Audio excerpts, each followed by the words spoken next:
On this episode of How'd You Get Here, we talk with the Deputy Mayor of Denver, Murphy Robinson III. It's a fantastic story of hard work, dedication, and perseverance.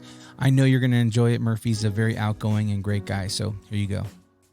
Give us a little bit, background story about, how you grew up, what your parents were like. Sure. Kind of just share a little bit about that. Sure. So I think you covered it. Grew up here in Colorado. I am fortunate to have wonderful parents, probably the best parents you could ever ask they're for. Listening right now. I'll give them the link. Yeah. They were so great, and my parents, they met. My mom worked for public service as an engineer, and my dad was a Vietnam vet. And when he got back from Vietnam, was a car salesman. And you asked me today, could I ever picture my dad as a car salesman? I said, absolutely not. Matter of fact, if you asked my dad today if you could ever picture himself as a car salesman, he'd say, I can't believe I did that, right? But and that's how they met. They met when my mom used to walk to work on the bus. And she used to get off of the bus or get on the bus, I'm not sure which one, right by his dealership, and he watched her every day, kind of like a creeper, right? But watched her every day, and they met that way. So long story short is, got married, and of course they had myself and my twin. I have a twin sister. That's an interesting fact. Yeah. So, but we grew up in a household very rich with love, very strict, but very focused on a few things. Focused on God. My mom specifically was a huge participator, which made us huge participants in the church, and grew up with that family. I can talk a little bit about that a little later, but also just hardcore about education and hardcore about. My parents were very specific about making sure we had a plethora of diverse experiences, and so we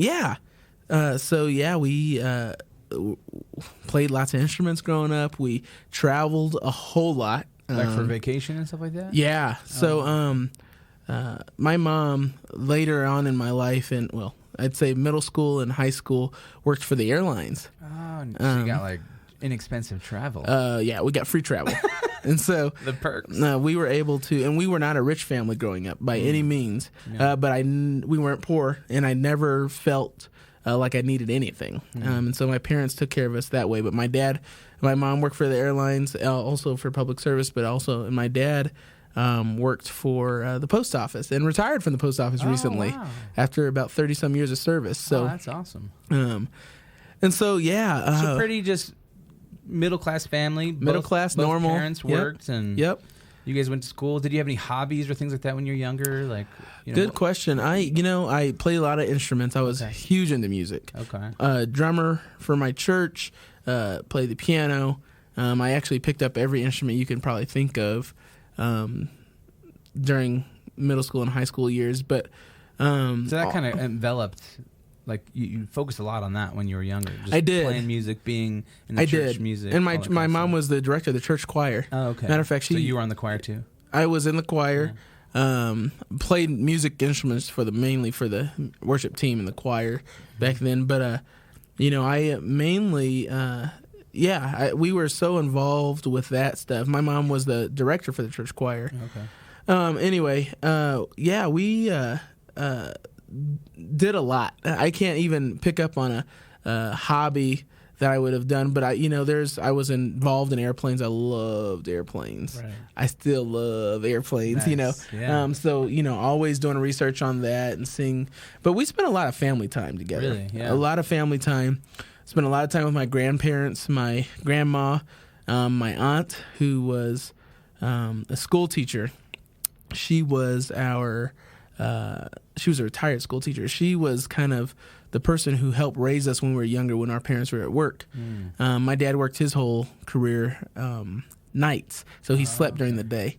And so my aunt raised us at our younger years, and she passed. And then my grandma kind of took over and then continued to help raise us. And when I say raise us, really just during the day, teaching us things, everything from multiplication to vowels, and when this is when we were in kindergarten and such. Really little, yeah. Exactly. So I would say in terms of growing up, it was truly a family affair, and it was truly a community. I can't pinpoint even just one set of people other than my parents who had just the most influence.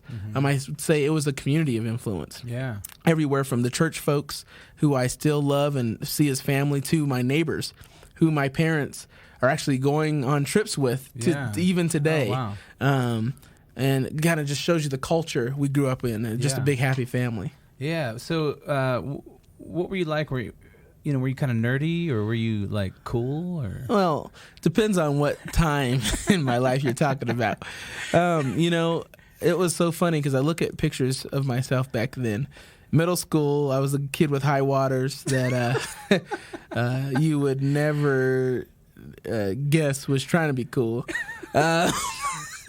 But high school, middle school. High school, I went to a private school. My parents decided to put my sister and I in a private school and transition our education after middle school. Wow. Which is one of the best decisions they've ever made, and the most sacrifice that they've ever made. Yeah, I'm sure it's not cheap to send your kid. No. Matter of fact, I'm not sure they'd want me to share this, but they sacrificed their retirement so that they could that we could have an education. Wow. So and I'm very grateful for that.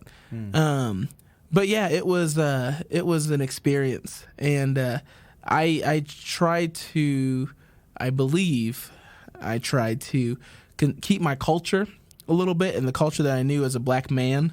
And I'm multiracial. Most folks don't know that by looking at me, but I'm half Panamanian. Yeah. And so, tried to keep some of that culture going to an all white school. So it's funny. You look at some of the pictures, and I used to wear South Pole and FUBU and those things, and that's totally not my style now. But back then, it's so funny to see this little skinny kid wearing some of that stuff. So wow. So you were a minority then in your school? Oh, heavily. It was probably, especially private school. So there's probably not there's a handful of us. Yeah. So what was that like? I mean, were you a part of, like, were you bullied at all, or how did you feel? Like, what did that, or did you even think about it? Good question. So I would say Southwest Denver in general was not known as the black area, right? And so I grew up in an area where I was always a minority. But there were some learning experiences that I had going from public school to private. Now, I'll mention that didn't start there. I've had prejudicial issues happen to me ever since kindergarten. I remember when I was in 5th grade, actually, I had to go to counseling for this when I was in college because I didn't know how much it affected me. But I remember when in 5th grade, going all the way back there for a second, my teacher was doing an activity and told us to pair up, and she was pairing everybody, and I was left alone. And I told her I don't have a pair, Mrs. Pearson, and I should mention that she was a substitute. My teacher was out on maternity leave. Oh, okay. And so long story short is we ended up, she told me that I didn't deserve a pair, and that if I wanted to pair up with somebody for this activity, I should probably call my daddy. So that's what I did. I called my dad, and he came up, and he was my partner for that activity. And then we went to the principal's office. That lady ended up being dismissed from DPS.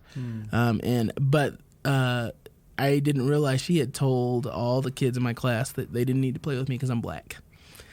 And I suffered that year. I suffered heavily that year. And so it was hard. And I didn't realize until college that it was so hard, because I think I buried it. Yeah. And so, but with that said, all that leading up to CA was wonderful. It was a wonderful experience, and it taught me how to learn.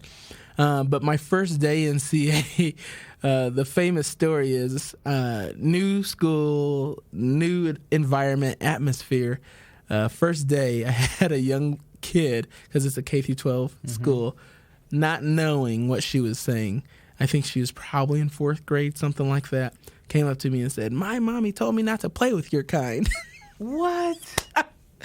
That was my first day of high school. Oh my gosh. And I went home and cried. Yeah. And I told my mom, and I was like, "They just don't want me." And you know, Man, my that breaks my parents heart, though man. were the best parents because my mom said, "You know what? Welcome to the world." You know, this is Really? Oh yeah, absolutely. This is the world we live in, and I thank God for those experiences because those experiences have molded me and they've taught me that you don't listen to what the world is saying about yourself. You just know yourself, and you depend on God to help mold that. And so, with all that said, that's one of many, many stories that those type of things happening in high school. But those experiences help mold you, and I see them not as a mechanism to get mad, but I see them as a mechanism to teach and educate. Wow. That's super powerful, man. I got Is it? chills over here. Like, I mean, I almost want to like cry right now Yeah, don't because cry, it's man. like I did enough of that in high school, I know, so you're but good. that's like you know, it's one of those things where, you know, you don't think about that. I mean, as a privileged white person, you know, I don't think because you know you're my friend, and I don't think about like those kind of. I don't even think about that. You're just my friend. You're Murphy. Absolutely. You know, and so to think like, oh man, like that you had to experience some of those things or you know go through those things, is just it's super sad because you think you want to think like, man, Colorado. Yeah.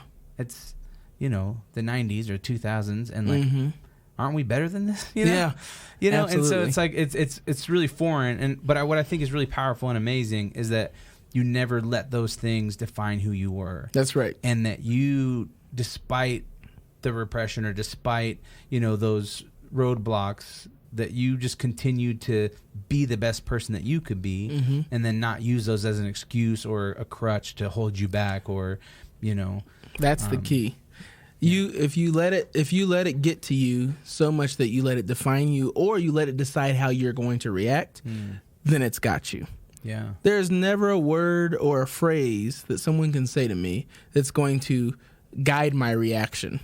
Yeah. What it is going to do for me is show me that someone needs some education. Right. And that by the end of the conversation, I hope that they're one of my best friends. I've talked to guys who are in the Ku Klux Klan. I dated a girl in high school. Not a lot of people know this, but I dated a girl in high school, as much as you can date in high school, right? That brought me to her parents' house. And during that time, her uncle came over as well for dinner. And they didn't know that her uncle was part of the Klan. And he wasn't happy, let's just say, that I was present. Guess who's coming to dinner? That's exactly right. On steroids. So he used a few choice words and told me to get out the house. Everybody went crying and all this other stuff. And I decided to stay at the table. I said, I'm going to leave, but before I do that, can I talk to you? And I'm a high schooler, right? Right. Wow. In South Pole. my get up, right? Boo-boo. And we sat and we had a conversation. Wow. I just wanted to understand where he was coming from because I'd never met somebody Right. that like that. And first he was real vulgar, mean. Yeah. I didn't tell my parents about it at that time Right. because I didn't want them to get mad. Yeah. But we had a conversation, and it was just us, me and him sitting at the table. And I'm like, tell me what your experiences are that led you there. And it turned out he was just taught that way. Right. And his dad was a secret Klansman. And So he's just racist. The mom, who was the daughter's or my ex's, or I guess Your the old girlfriend's, girlfriend from high school. she was the girlfriend for like 2 weeks. So it's, I don't know if you can call her girlfriend, but yeah, she was oblivious. She had no clue. And so, long story short, is we got up after that conversation. He shook my hand. Wow. And from that moment on, I said, ooh, I can affect change here.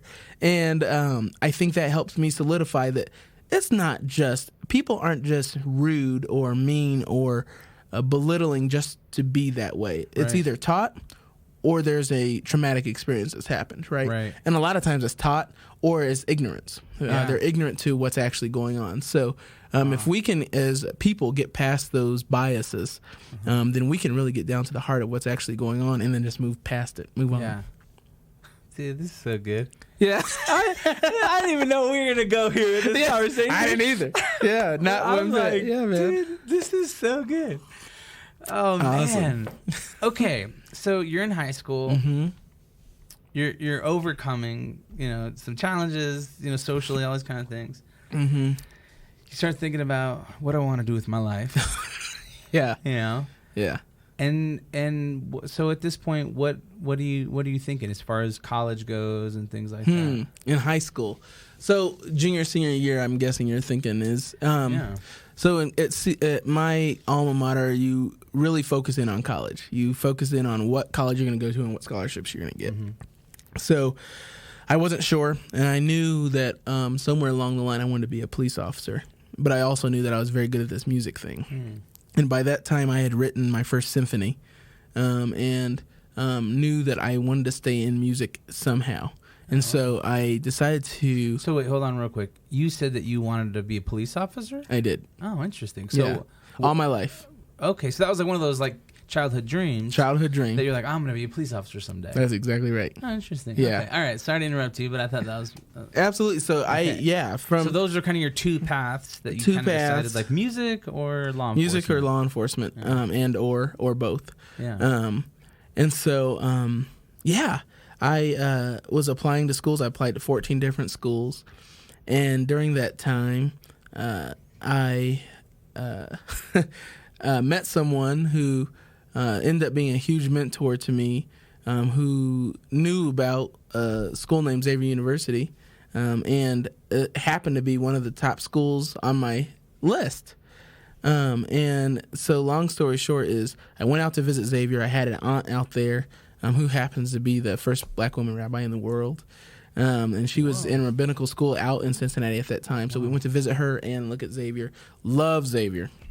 And we came back, and during Grandparents' Day, this guy who ended up being my lifetime mentor, who is still my mentor to today, business owner in Denver and just influential gentleman, also was on the board for Xavier University. Interesting. And we were sitting there at Grandparents' Day. He said, "Oh, what school are you planning on going to?" And I said, "Xavier University." He's like, "Oh, no way." He gets all excited. Long story short, he flies me out there, see it again. I fall in love with it, and I said, "That's my top school." Wow. So applied there For music. for music. Okay. Got into the music program. Okay. First off, I have to say, went there. I loved college. Really? I loved college. Oh my gosh, It was you so think fun. back on college with fond memories. So great. Nice. It was so great. But went to the music program. First couple classes, I was like, okay. I'm not sure this is for me. Yeah. And so I started to explore a little bit more on kind of what I wanted to do. And I knew that the police thing was it was at least a goal I needed to accomplish. Mm-hmm. So I went ahead and scheduled a meeting with the police chief of Xavier University. We had our campus police department. Oh, yeah. And I went to the police department, and I talked to the chief, and I said, "Chief, I want to become a police officer." And he said, "Okay, that's great. I got a few years." And I said, "No, Chief, I want to become a police officer now." And he said, "Oh, you got a few years. Why don't you wait?" Simmer down. Yeah, simmer down now. And I told him, I said, "Well, what would it take?" And he said, "Well, you need to get some permissions from the law and whatnot, and you'd have to really convince me." So I did. I wrote letters. I got the permissions that he was talking about. And long story short, he took a liking to me and said, "Well, Murphy, if you're serious about this, I'll swear you in after you complete the academy." So he allowed me to be sworn in as a police officer at 19 years old. Holy smokes. Mm-hmm. Wow. Hence my young start to my career. Seriously. So did you finish college? No. So I was a sophomore Uh-huh. when I was sworn in as a cadet. Okay. The end of sophomore year, started my police academy junior year. Okay. So what I did is I called my parents. I said, "I'm going to become a police officer." They said no. And I Naturally. said, "I'm going to become a police officer." They said, "Mm-hmm." You know? Yeah. And so And you're like, no, really. Yeah, no, but for real. And what I did, I made a deal with them because, my parents are very hardcore on education Right. and making sure that we don't veer from the path in which we agreed to in terms of getting our education. So I said, if you agree to this and, my dedication to you is that from here on out, you will never have to pay $1 for me ever again. The other piece of this is that I agree that if I do this, I will still graduate on time. And so what I did was I took off a semester, but I found a program where the police academy actually was 24 credit hours towards my degree. So I actually didn't have to take any electives because I was becoming a police officer. So it worked out, thank God. Yeah. But so junior year, went to the police academy. I prepared for it for an entire summer, running every day. Actually, I did 3 times a day running. Wow. I only ate vegetables and meat. Real healthy. That's it. And water. And for a good 8 months, that's it. And my roommates thought I was crazy. And 3 times a day of running. I'll repeat that again. That was really hard. It really stands out. And finally, police department or the police academy came, and I had to work and go to the police academy at the same time. Which it sounds hard, but for a young kid that doesn't know any better, it wasn't that bad. But there's people out there now to this day doing that. They are working with kids, and I don't know how they do that. And going to the police academy. So what I do is we'd have to report to the academy like 7:00, and so I'd wake up, go to the academy, stay there till about 5:36, report, leave there, drive to Kentucky from Cincinnati, and I would go to work, and I work as a security guard at Newport on the Levee, and then I would work there from 7 to about 2 in the morning, and then I'd leave there, get home about 3, sleep from 3 to about 5, do my homework for academy from 5 to about 6, and then go back. Wow. And so that was my life for 8 months, and I was happy as a lark because I got to become a cop. So, Wow. Yeah. Okay, so then did you ever end up going back to and finishing school? Like to get your degree? Oh, yeah. So, no, as soon as I was done with the police academy, I got sworn in, and I started working as a police officer. Okay. And then I start my classes back. Oh, and so I did full-time school, 18 credit hours, and full-time police officer for the Xavier University Police Department for about a year. Wow. So until I graduated. So, but the 24 hours of credit hours helped me a lot. But yeah, I graduated on time. Dang. Wow. So I mean, I promised my parents I would. So. You're not averse to hard work. No, not one bit. I believe I thrive in that stuff.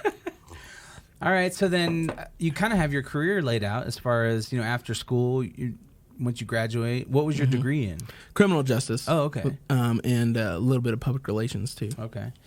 So you got your degree, and then you're just a police officer. That's right, in Cincinnati. In Cincinnati. Okay, and so then were you a police officer for Xavier University then the whole time you were there? So I was a cop for Cincinnati State PD and Xavier.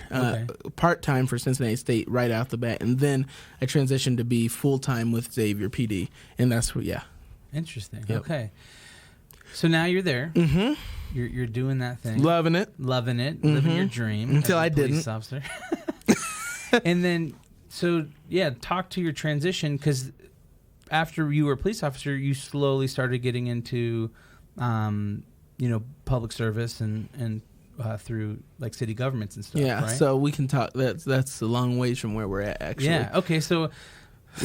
What happened? Keep us on the trail. Sure. So what happened was I was enjoying the mess out of being a cop, but then one day I woke up and realized all my friends left because they all graduated with me, and I had no family. My aunt moved away, and so I had no family in Cincinnati. And if you know anything about Cincinnati during that time, it was a very, very, very violent city, and I was dealing with that even as a university cop constantly. And it's not something that you should have to deal with, or you should deal with at that age by yourself. As there was a lot of racial stuff going on too. Cincinnati was a very racial city, and it was very divided. And I didn't grow up that way. I didn't grow up in a place where the black people stay where they're at, and the white people stay where they're at. And so that was a culture shock for me. And so I woke up one day and I said, why am I still in Cincinnati? And so one thing I didn't mention is through that entire process, after I graduated the police academy, I actually started my own company called Robinson Corporation's Protective Services Division. And we used to do some executive security and did some a variety of different things in the security world. And so it was a hard decision. Do I stay here, develop my company? It was starting to boom, starting to take off a little bit, as much as it could take off with a 22-year-old, right? Right. But it was so there, but also I said I really miss my family. And so I wonder, can my certification transfer? And it could. So within a couple months, I was out. Wow. I resigned with my chief. He tried to get me to stay. But so very supportive. And I transferred my certification to Colorado. Wow. And then you became a Colorado police officer then? I did. So tested out of the process there, and then I was fortunate enough to get a position with the Brighton Police Department where I was a patrol officer. Wow. So you've always kind of had dreams of just bigger and better and more things. I mean, I think, 22, you're living your dream job, being a police officer. And then at the same time, you're thinking, well, I'm going to start a company and, go down that entrepreneurial path. And, That's right. I mean, just hustling constantly. That's right. Constant hustle. I like that. That should be the next gig. Constant hustle. ConstantHustle.com. Wow. Okay. So then you moved here to Colorado as a police officer, and then you started doing patrol stuff. And had you met your wife at this point? Oh no, because you are a father and a husband as well. That's exactly right. So yeah, I did meet my wife actually a couple years into being a cop in Brighton. Okay. Our parents knew each other. Our moms. Okay. Through business kind of networking, and we first met while we were in college at a barbecue, but we weren't thinking about even dating or anything then. But saw her again. We kind of had a similar story. She was looking for a job. I was looking for a job when we both got back here, and we were both in transition. And funny thing is, I asked for her number, and with the auspices of, our families can hang out. And then I said, hey, I'd like to take you to dinner. I called her and let her know, or text her and let her know I wouldn't take her to dinner. I didn't get anything back. So I told her mom. Hey, she's not calling me. Exactly. And her mom's like, he's a good guy. You should talk to him. And anyway, long story short, so we started talk a little bit there. So. Okay, nice. All right. So then you're a police officer, looking to find love, starting on that path. Sure. Yeah. So what brought you to public service or city management? City management, yeah. So it was a cold and stormy evening. It was frosty. It was. Day in October. It was. So it was actually in December maybe. And it was snowing. It was rough out there because it was so cold. And there was nothing going on. I was in my patrol car in a parking lot, as you probably have seen a police officer before, at 3 a.m. because I was on graveyard shift. With absolutely nothing going on. We call it radio silence. Nothing. The radio. Every once in a while, you hit the radio to make sure it's working because it's silent. Yeah. And so I took that opportunity to say, okay, what am I doing? And that same mentor I told you about, that helped me through and in Xavier, that had those ties to Xavier, always told me, Murphy, you gotta figure it out. You're not gonna be a cop all your life. You got more than that. And so I really started to think about that. And I said, as a cop, I arrest the same people all the time. We're seeing the same type of crimes, all that kind of stuff. And I need to affect policy because I'm not affecting the change I wanted to affect as a police officer. And so I had one question. I said, okay, who actually runs the government? You're like, wait a second. I'm not making so much change. That's right. Who's in charge? Who's actually in charge here? So one of my buddies, Underwood, he's still there today, I believe. He pulled up next to me, and I said to him, dude, do you know who actually runs the government? Who's the chief's boss? And he's like, I don't know, Murphy, why you... And then he kind of rolled away, Yeah. He's like, And so I got on my phone, and I Googled, who is the chief of police's boss? And it popped up, city manager. And I said, So all night, not all night, for those who wonder what police officers do in their cars by themselves, but for the next 30, 45 minutes, I was researching what is a city manager, who do they report to? How do they do business? How do they get hired? What is the life cycle of that position? Yeah. And it seems really, really interesting because I had no clue that my chief had a boss, to be honest with you. Yeah. So the next day I stayed up. I stayed up till about 11 o'clock to give them time to get in the office and all that kind of stuff. And I decided to call our city manager because I Googled who was Brighton's city manager. Right. His name was Manuel Esquivel. Nice. Happened to be the only Hispanic city manager in the state. Really? Uh-huh. Interesting. And that's important because there's not that many minorities in city management.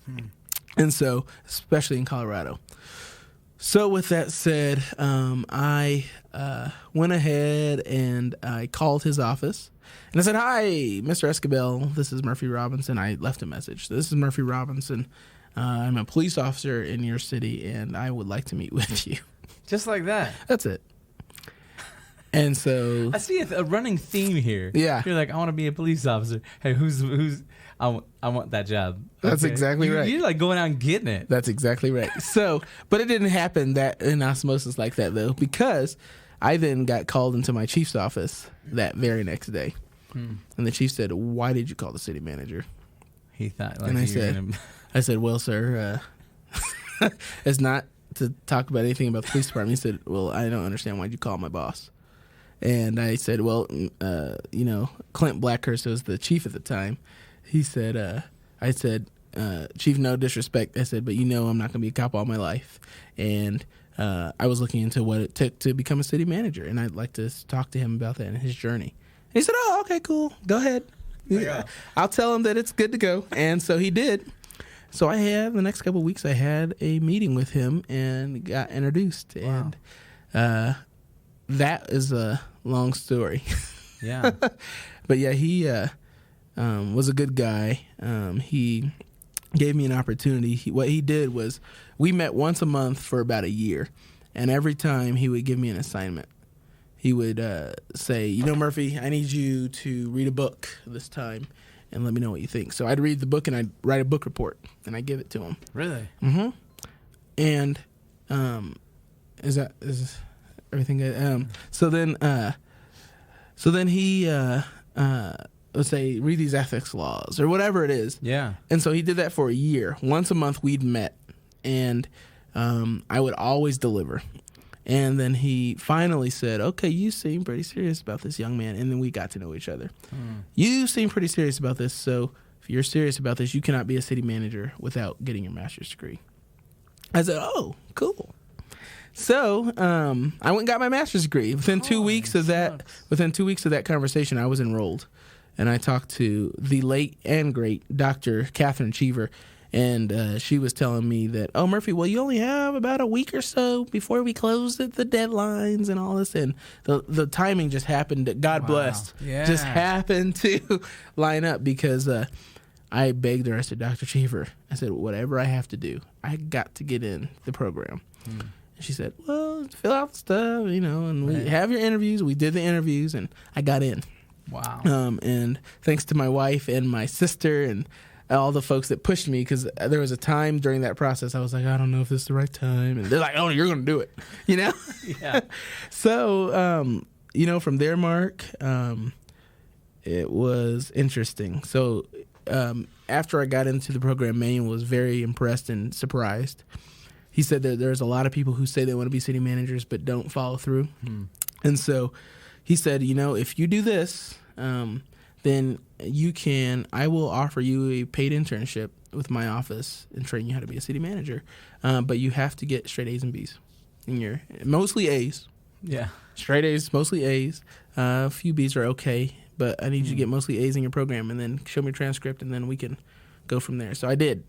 Wow. And he offered me a paid internship. This sounds like a Disney movie or something, Yeah, maybe Pixar. But I could see you as a Pixar. Oh, wow. This is just fantastic. I mean, it's like you going for something that you want and then putting in the friggin' work. It's like someone says, "Do this," done, doing it. So where do you think that drive came from? I mean, because, I could see it be, I got to read all these books, or never mind, I'm just going to stay a cop. just easier for me to like clock in. I mean, where do you think that drive and that like motivation came from? So part of it, and I would love to say all of it, but it's not all of it. Part of it is that's how God made me, right? Part of it is just ingrained in me that I can't stay stagnant. I can't be just do the same thing all the time. Content with the status quo. That's exactly right. You said it best. But the other piece of it is how I was raised. That's how my parents are. My mom is hardcore driven. My dad likes routine, so you know he's 30 years post office, you know, that kind of thing. But he also has high expectations, and they've made sacrifices. And so, you know, one thing that's always been in my head, always, I think, as far as I can remember back at least, is that I will never, or I will attempt to not make their sacrifices go in vain. You know, there's things they could have done to even be happier or not spend as much money or whatever it is on my sister and I, but they chose to allow us to have what they didn't have growing up. Both of my parents were not middle class growing up. They were in the poorer areas. I mean, my grandma and my mom's side wasn't necessarily poor, but they weren't rich by any means. My dad was. I mean, they grew up... Panama. It's interesting hearing some of my dad's stories, and so they sacrificed so that we could have what they didn't, and so I wouldn't want that to go in vain because I watched that occur. I watched that process of them making sure we had what other kids didn't. And I the kids around me, none of the kids around me that I grew up with were fortunate enough to have the parents who not only provided us with the path, but also made sure that we stayed that path. And I feel like that's what's missing a lot in today's society is the accountability to your kids. So you can be accountable all you want to society, but not only are you accountable to your kids, but you make your kids accountable as well. Wow. So then after that long journey, getting your master's degrees, you got all A's and B's. Yeah. You know, mostly A's. Yeah. And then you got that paid job. internship. So that same mentor I told you about, during that time, he was proud of me that I got out of policing. He said, good, finally. And he said, all right, Murphy, so the one thing you need to learn about the corporate world is wherever you work, you need to make sure they can't live without you. Because then you'll set your own path. So that's been my mantra ever since. Wherever I'm at, I make sure they can't live without me and that I am a force to be reckoned with in that organization. So I said, how can an intern do that, right? That only has police experience and is only in his 20s, right? Yeah. So what I did is I immersed myself in every single department in that city. The good thing about being a city manager is you're the chief executive officer of the city in a city manager form of government. And so he allowed me to kind of just write my own ticket. What I did was I developed, so what I didn't tell you is the other piece of me getting that internship is he made me write a grant to pay for my own job. So half of it was paid by the city, half of it was paid by the state. And he said, if you want this, you'll write your first grant. And so I read a book on grant writing, and I wrote my first grant to pay for myself. Oh my And gosh. so it was a $40,000 grant to the state, to the Department of Local Affairs, to pay for my salary. Wow. And so they paid half, and that included. So I only got paid 25 of that, right? Right. And then the other half of that was paid for by the city, and that included like benefits and all that kind of stuff. So wow. So yeah, so I don't know where I went off on my tangent there, but it just kind of allowed me to immerse myself in all the departments, learn about each of the departments and what they do. I learned from things about development and economic development and health and safety and building code and you name it. Police department administration, which I had never realized went so deep into, fire department administration. Everything you can think about to run a city. And so, yeah. Wow. So now you're an intern, and then how old were you at this point?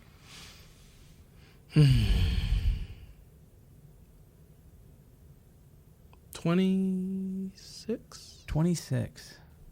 So you went from 26 college, or 25 or 26. 25, Yeah. 26. And then from there, Mm-hmm. just kind of skyrocketed, right? I mean, once people got a taste of the Murphy, it was like, holy smokes, we want this guy. So let me tell you, everywhere. it wasn't that easy. But so what happened was I had to find my niche, and I had to figure out what could make me a marketable candidate for the rest of the cities, right? And use kind of my young energy as the catalyst for that change, right? And catalyst for being marketable. So what I did was I learned about organizational change. I learned about operations. And so one thing that desperately needed to be done in Brighton was a lot of organizational change, a lot of figuring out what the organization needed. So I helped Manuel, actually pretty much did it myself, with reorg like 3 or 4 departments. And I helped a wonderful lady by name of Karen Bukowski with her. She was the HR director, kind of strategizing how should we make these changes while making sure we're not upsetting the apple cart. And so that kind of helped me make a name for myself because I was able to successfully communicate to all 500 staff how we were going to do it, why it was important, all those things. And then one thing that was recognized was that there was a void in sustainability programming and all of our sustainability infrastructure. And so that I said, oh, here it is. This is my chance. And I had a guy who I still consider a friend, mentor, and colleague today named Marv Falkenberg, who was the assistant city manager for development, who was all about sustainability. But no one had the time or the energy to take that on, especially with a bunch of farmers and oil and gas folks, and you know. So I created Brighton Sustainable, branded it, and created the Office of Sustainability in the city of Brighton, and created this entity that allowed for all those folks I just mentioned, all the stakeholders, to put their fingerprints on it and take a part in it. And we were finalists in the Georgetown University Energy Prize. That's actually the mechanism I used, the vehicle I used to get everybody excited about it. It was a $5 million prize that a city would win if they had good sustainability programs. And so everybody wanted a piece of that $5 million, right? Yeah. So kind of got there. We actually even got invited to the White House. And for the kickoff and all these things, and it was just a fun time. But that was kind of my claim to fame in Adams County, was the Brighton Sustainable Organization and Infrastructure. Wow.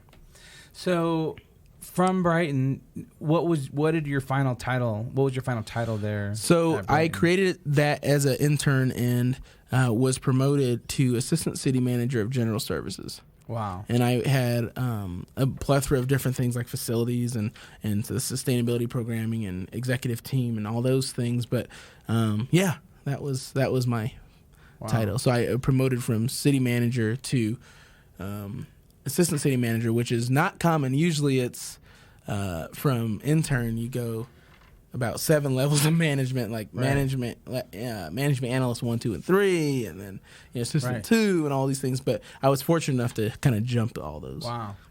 And then you kind of continued on your career. You worked for another city after that. That's right. Kind of in a similar space, but a lot bigger. Absolutely. So there was some things going on in Brighton that I didn't necessarily ethically agree with, and so, but it didn't make me jump ship right away.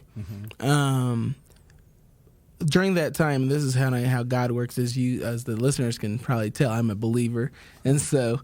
I was really looking for God to direct my path, and there was a wonderful gentleman by the name of Eric Keck, who had just moved to Colorado, was a brand new city manager in the city of Englewood, prominent city, borders Denver, big city. And I said, I'd like to meet this guy. So we met, and we immediately hit it off. And not long after we met, probably months, he called me and said, Murphy, I need you to come over, and I need you to be my assistant city manager, chief of staff of my agency, kind of run operations. And at that time, I said, oh, Eric, that's great. I just got promoted. Right. So, go through the process, see if you can find somebody, and we'll talk if you can. And he went through the process, interviewed with some folks, and he said, Murphy, I went through the process. I couldn't find anybody that I liked that has your skill set. I need you to come over. At that time, there were some things going on that I won't get into, but it was interesting. And I said, you know what? I like your ethics, your morals. Yeah. and you're just a good man, and I love your vision for the city, I'm coming. So I went over to Englewood as the assistant city manager and chief of staff. That is crazy. And you're 26, 27 years old then? Mm-hmm. Now, that's pretty amazing to think about the position, that people, don't usually get to their 40s or 50s, right? I mean, Oh, yeah. And so, did 60s. you have, did you have any insecurities or fears, that you're thinking, man, I'm like 27 years old, 26, and I'm going to be in charge of like thousands of people and helping, or did it you just always had that confidence and wit about you to just say, it's not about your age, it's about your knowledge and your hustle? I would say it's mixed. Mm-hmm. I would say at this age, even now, you are constantly reminded by other people that you're young. Yeah. But at this point, when you get to an executive level position, especially young or not, you have to have the confidence to do the job, or you shouldn't be there. Yeah. And so it was never a question of confidence. It was a question of making sure that I constantly reminded myself that it's not about my age and it's not about what other people think. Right. It's more about what I can do. Yeah, because now, I mean, you work for the city of Denver as it's like an appointed position by the mayor. Mm-hmm. What's your exact title? Executive Director of General Services, and I'm a cabinet member. A cabinet member. I mean, so that and how old are you right now? 29. 29. You're not even 30 yet. Nope. And you're freaking crushing. I mean, it's pretty amazing. It's pretty awesome to think about, like, where you've come from. A scrappy little kid with high waters. Right. Oh, Jesus. Getting appointed by the mayor of Denver, one of, like, the largest cities and upcoming cities in America. Mm-hmm. Like, that's, like... It's a blessing. That's awesome, man. That's it's humbling. It's pretty crazy. And so now, I mean... Who knows that you're gonna be governor of Colorado before we know it. Oh boy, we'll see, dude. This is so awesome. So I mean, now you obviously Denver is a huge city. Mm-hmm. It's constantly growing. It's thriving, and so you're in charge of general services, and a lot of things that go on as far as facilities and other things like that here in Denver, right? Yeah. So general services. Is the multifaceted organization, I like to call it. So we are the internal service organization that kind of serves the rest of the city. Mm-hmm. So we have about 6 million square feet of facilities, 130-ish, almost 160 really, facilities under general services. We do about $600 million a year in purchasing. So I have purchasing and procurement, and we about an $80 million operating budget. And then I'm the cabinet official over arts and venues. I don't run arts and venues, though. I make that very clear. There's a wonderful guy that runs arts and venues, but I am the cabinet member that represents arts and venues because they fall under general services. Yeah. And so, yeah. And huge responsibility. Yeah, security, citywide security is under us as well, and citywide contracts. Wow. That's amazing, man. Yeah. So I want to get a little bit into some personal stuff, Okay. like your favorite food, your first car, like all that kind of stuff. Kind of get to know you. Yeah. You've mentioned a couple times that you've had some mentors in your life. Oh that my people gosh. have pointed you in the right direction. Older, wiser people in your life, and I mean, I'm assuming too. When you're so young, right? Like, there's a lot of things you just haven't experienced because you hadn't had time. So it's very invaluable to have people who've been down the road a little bit to speak into your life. So, is there any, like, a couple, maybe one or two different ideas or thoughts that maybe someone's spoken to your life? Oh my gosh.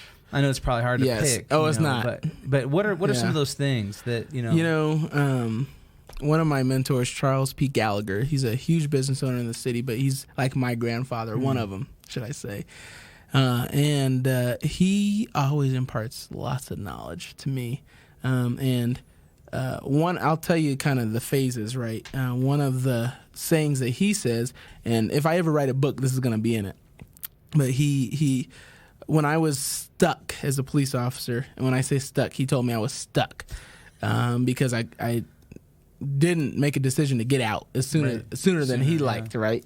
And so he told me, he's like, Murphy, he gave me this little thing, this little gadget. I don't know what to call it. Little turtle is what it was. Okay. And I said, what is this, Mr. Gallagher? He said, this is a turtle and you always keep it. And I said, how come? He said, well, Murphy, here's the thing. A turtle is protected by its shell. And when the turtle sleeps, they're in their shell. He said, but in order for a turtle to move, he has to stick his neck out there. And he has to risk. He has to take a risk, stick his neck out. But then as soon as he sticks his neck out, he moves. He said, that's what life is all about. He said, in order to move, in order to do things and do things well, you have to stick your neck out.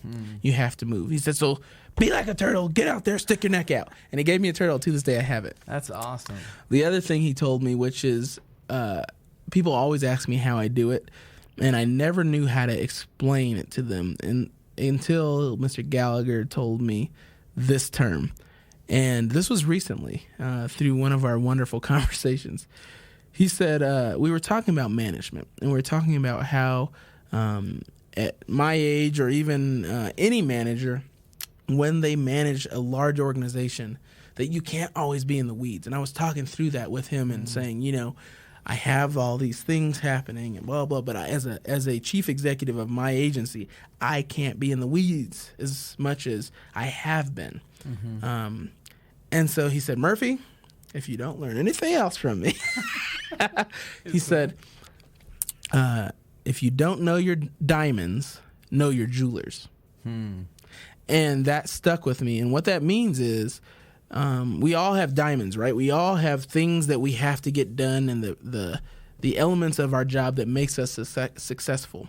But as a manager, as a director, as a leader, as a chief executive, you can't always know your diamonds. Like I, as a guy who runs facilities, I don't know the first thing about a BAS system, right? I don't know the first thing. Well, I know a little bit about it, but Right. I don't know how to go and tune up a air conditioning unit, right?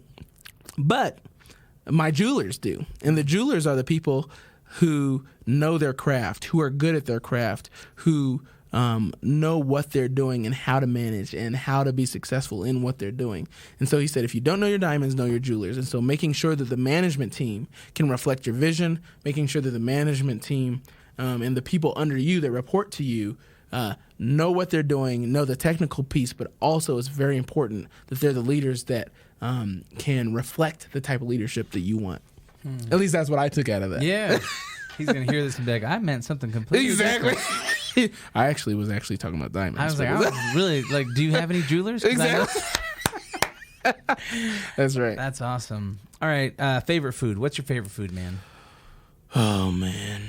You know what? I have this buddy who made some Peruvian food or Persian food one time. Oh, my gosh. So good. You know, his name is Mark Labriola, you know?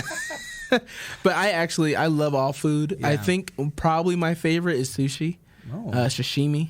Really? Yeah, just raw I can't raw get down. fish. I can't get down. Just raw fish. It's too. Oh my the gosh. texture. I love it. Oh, I love it. The other thing after that is Mediterranean type food. Yeah. Oh my gosh. Love it all day. First car. Old beat up Jeep Cherokee. Nice. I had a few Jeeps in my life, but yeah, she was ugly. But it was wonderful. It was like an 82, 83 Jeep Cherokee. Okay. Mm-hmm. What is maybe one thing about you that someone wouldn't know? I mean, you're a twin, which is crazy. Mm-hmm. You have any like Something hidden about me. skills or something like that, or? No. Well, they're hidden, so I wouldn't know. Yeah. I think a lot of folks find it interesting that I love. So my wife would say this. I'll say what my wife would say, and then I'll say what I would say. My wife would tell you that I spend a lot of time figuring out little stupid facts. Yeah. I like knowledge, right? And I'm not the traditional. I like to read, but I'm not traditional. Read a book all day long on my off time. But I love YouTube. Yeah. And I love websites and articles. Wikipedia. Wikipedia, all that stuff. And I love finding out facts, right? And so my wife is always saying, for some reason, you always know these random facts, and I don't know where you get them from. But that's why I'm always reading articles and figuring out facts. And Bro. see? And my wife's That's like, it. oh, you just pretend like you know everything. I was like, no, I just No. like to read. I That's just know exactly a lot right. about a little. You know? Thank you. Thank you. That's it. I'm going to use that. I know a lot about a little. Yeah, that's my enjoyment. Like, my wife will be like, why are you watching how it's made hot dogs? I was like, don't you ever want to know how a hot dog is made? And so, Play-Doh, like those are the kind of things that interest me. Yeah. And so that's a big one. The other one is I love airplanes. I could look at airplanes and do flying stuff all day long. I love them since I was a little boy. So I'm always on the flight simulator. Nice. Mm-hmm. That's awesome. Well, listen, I appreciate you so much, and thank you so much for being on the show. Absolutely. And, sharing your story, through your trials and your successes. And I think the big takeaway, for me, and I hope those that are listening to the show and participating, I hope that they take away that if you believe in yourself, if you don't allow people to define you, but allow yourself to be, define yourself, and then work hard, stick your neck out there, you'll be successful. And trust God. That's and a big trust one. God. Boom. That's right. But I mean, I think that's powerful. I mean, especially for there's so many people out there who work a job, who clock in and day out, and maybe they're ready to give up, or they're just know that there's more out there. Well, if you're gonna go get that, you have to go get it, right? It's That's not right. just gonna show up. Right. You have to take chances. You have to put your requests out there. I mean, it sounds like every single time is you knew what you wanted, and then you found who was in charge of that, and you went out and said, hey, I want that. That's right. And so go out there, get what you want, work hard, and you will succeed. Murphy Robinson, thank you so much for being on the show. Thank you much, We'll sir. see you again soon. All right, we'll see you. All right. Thank you so much for tuning in to How'd You Get Here. I hope this episode inspired and encouraged you. If you haven't already, please subscribe to the show on iTunes or Google Play, or really wherever you get your podcasts. If you know someone who'd be a great guest, or if you have a recommendation for someone for us to interview so we can hear their story of encouragement, please go to howdyougethere.com and submit that request there. Remember, you're not so far from where you want to be, and you have what it takes within you to be successful.